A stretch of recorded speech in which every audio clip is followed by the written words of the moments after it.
Hello, and thank you for joining me on Omaha Beach today. And I want to talk about something I said in a recent video, which was gameplay over realism always.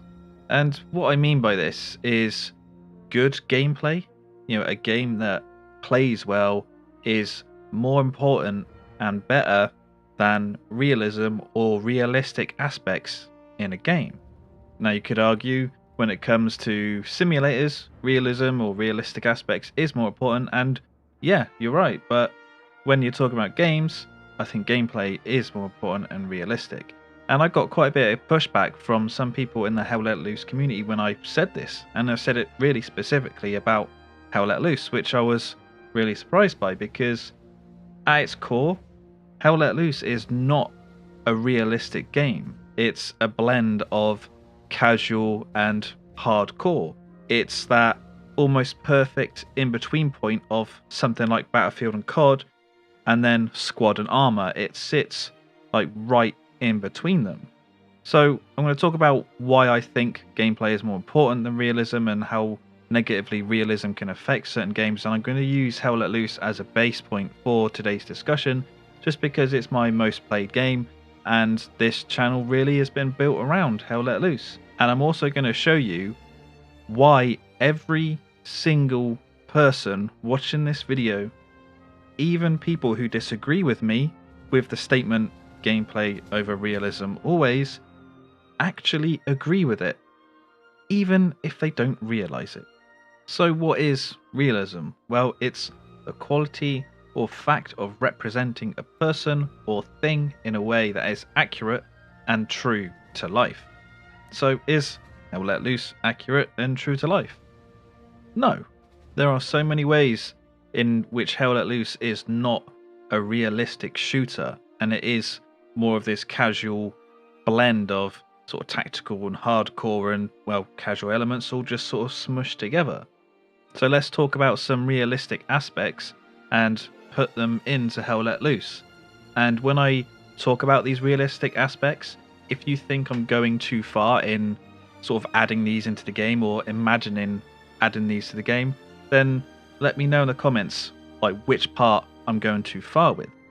So Hell Let Loose does not have a stamina system. You can just run from one end of the map to the other and back and keep doing it for 90 minutes, the full length of a game. Now that's not realistic. If you was to get up out your chair and start running 5 minutes down the road, you're probably going to feel it. I know I would because I barely do any exercise, to be honest. So running 90 minutes non-stop, it's not realistic. So Hell Let Loose would need to have a stamina system in there to manage, well, your general stamina. But people need food and water to survive, right? So you need to add in a food and a water bar because people need to eat. If they don't eat, they will just not be able to perform as well. They probably won't be able to run as far. And, well, if you don't eat and drink, you just die. I mean, look at Tarkov. If you don't eat and drink, probably within a single raid, you can just suddenly die from dehydration. I know that's going a bit too far in Tarkov, but that's what Tarkov does. You could also argue that you need to add nutrients into the game, where certain bits of food and drink give you certain nutrients or minerals, because if you get deficient in certain minerals, then that can negatively affect you. For example, if you are iron deficient, you may start going pale or having yellowy skin, have unexplained fatigue, lack of energy, and shortness of breath and chest pain. So you would have to put those into the game as well, because that is a realistic aspect that we have to deal with in our life. Again, if I'm going too far with this, let me know down below, because if you eat and drink, well, of course you need to piss and shit, right?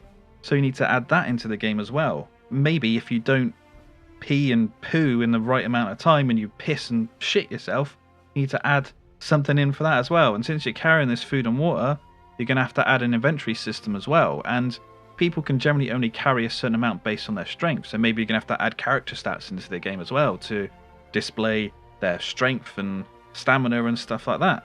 It's stuff that we have to worry about in our day-to-day lives, and yes, you're damn sure that people fighting in World War II would have had to worry about that, eating and drinking and pissing and shitting and carrying certain equipment if they're going to do a quick charge. They may not carry as much equipment. Yeah, it's stuff you've got to worry about. And there's even more I could add in just to like make it more realistic when looking at characters and character movement. But we'll leave it there. And again, if you think any of that's going too far, let me know down in the comments below. But now you're suddenly in combat. You're running through a trench line with some gunfire, hitting the trench above you. Maybe some debris gets in your eye and you've got to stop and clean your eye out. Maybe put some water in your eye or blink a lot to try and clear your eye. Maybe you stepped on something slippery in the trench and you fall over and twist your ankle, and then that affects you in game by having a slower movement speed, and you slipped and fell in a dirty, wet, muddy trench. Now your gun's all wet and muddy, right? When you got to stop and clean it, or it's gonna not work, it's gonna just like jam or something. So you clean it and then you go to fire, but it jams again because you didn't fully clean it enough. Right, that's just sort of realistic, right? If your gun gets dirty, mud gets in the barrel or whatever, it's just not going to work. Maybe all this like water and mud and stuff got into your spare rounds or your magazine, and then you have to clean them out. Right? That's stuff that happens, I guess. Now, I know if I'm playing a game, I'm not going to have to want to deal with all that sort of stuff. That sounds like a massive chore, and I'm glad stuff like that isn't in games, because it would really drag the game down. I mean, don't you agree? You were just running around and then suddenly you couldn't see because some debris got in your eye, or you slipped over and you got to clean your weapon and stuff. You just want to crack on with the game, right? Nah, it's not realistic. You gotta deal with this shit. Now, you cleaned your gun, right? And your rounds, whatever. But what if you don't stay clean? What if you get infected, or you get trench foot, or get a common cold? That stuff did happen, and it can still happen today. The stuff that happened in World War II, it's stuff you got to deal with in a realistic game. So let's whack that in. Maybe you're sneaking around behind the enemy lines doing like a sneaky flank, but you've got a common cold, so you sneeze and give away position, and then, yeah, you're all dead. But let's look at death in Hell Let Loose. I mean, when you die in Hell Let Loose, you just choose where you want to respawn, and that's it. And pretty much every game is like that. Some games have a ticket system like Battlefield and Squad, where you lose a ticket when you respawn, and if your team gets to 0 tickets, that's the end of the game. So to make the game realistic, we need to look at the consequence of death in Hell Let Loose. And no, before you start putting in the comments, if you die in game, you die in real life. No, that's, come on. No, we're not doing that. That's stupid. But in real life, if you die, that's it. So the realistic thing in a game would be, if you die, you can't play the game anymore because you're dead, right? And I'm pretty sure there was a game being developed that you couldn't play if you died, and it was a multiplayer survival game. I remember it was going on to Greenlight, and I think it was literally just called One Life on Steam. It's not on Steam anymore, and I'm pretty sure the game never released, and you know what? I wonder why. Well, what if you were in combat and you didn't die, but you only got wounded, like critically wounded? Well, that would mean you can't play the game for weeks, months, or even longer, because you've got to recover from your injuries. Maybe you get an infection because of that injury, so you have to not play the game for even longer because you're recovering, right? What if you lost a limb in combat, like an explosion went off and your leg came off? Well, that means you would be medically discharged, so you can't play the game anymore. That's realistic, right? And again, if you think this is too far, then let me know in the comments below. Like, imagine playing Hell Let Loose and you spawn at a garrison somewhere, which is a team spawn point, and then an artillery round just happens to land seconds after you spawn, you fully explode, and then you can't play the game anymore. It's realistic. Now, I wonder if there's any single person watching this video that would want all of this stuff I've talked about in a game. Right? Not a simulation or a simulator, but a game you can just buy on Steam. A game that you'll purchase, download, install, go into, play for 5 seconds, and then get randomly exploded, and then you can't play anymore. Or if you do manage to not die straight away, you got to deal with food and water meters and infections and keeping yourself clean. But then if you die, that's it. Is it going to be worth it? Is it going to be fun? I don't think so.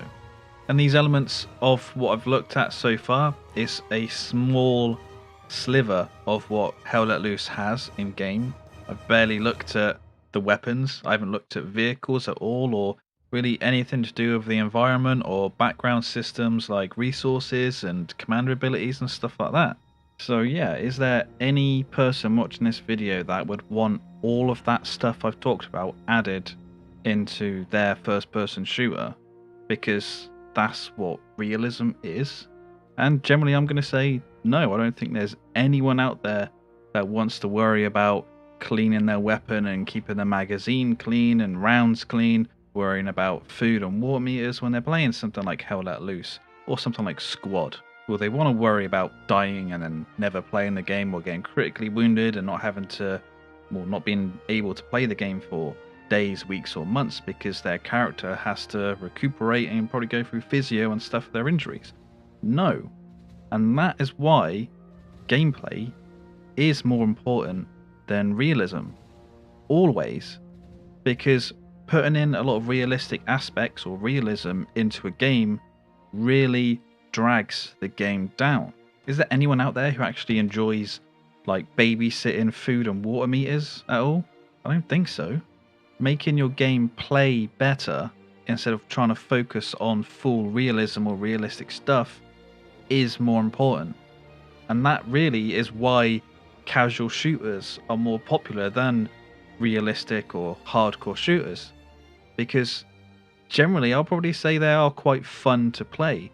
They don't offer the same amount of, hardcore or tactical sort of stuff as other games, say like Hell Let Loose or Squad, stuff like that. But they're quick and easy to get into. You don't have to worry about all this other realistic stuff. And yeah, like I said earlier, I think every single person watching this video, after really thinking about what a realistic game is, will agree that gameplay is more important than realism. Because whenever you decide not to add realistic stuff into a game for the reasons of it impacting the game and the gameplay, you're sacrificing realism for gameplay. You're making gameplay more important than realism. Because gameplay is more important than realism. Always. And like I said right at the beginning of the video, gameplay over realism. That's the way it is. And good gameplay is what will make your game good. Let me know what you think about this down in the comments below, if you agree with me or if you don't. Give the video a like if you liked it, dislike if you didn't. Thank you to my YouTube members and my patrons for supporting the channel. Thank you for watching, and subscribe for more.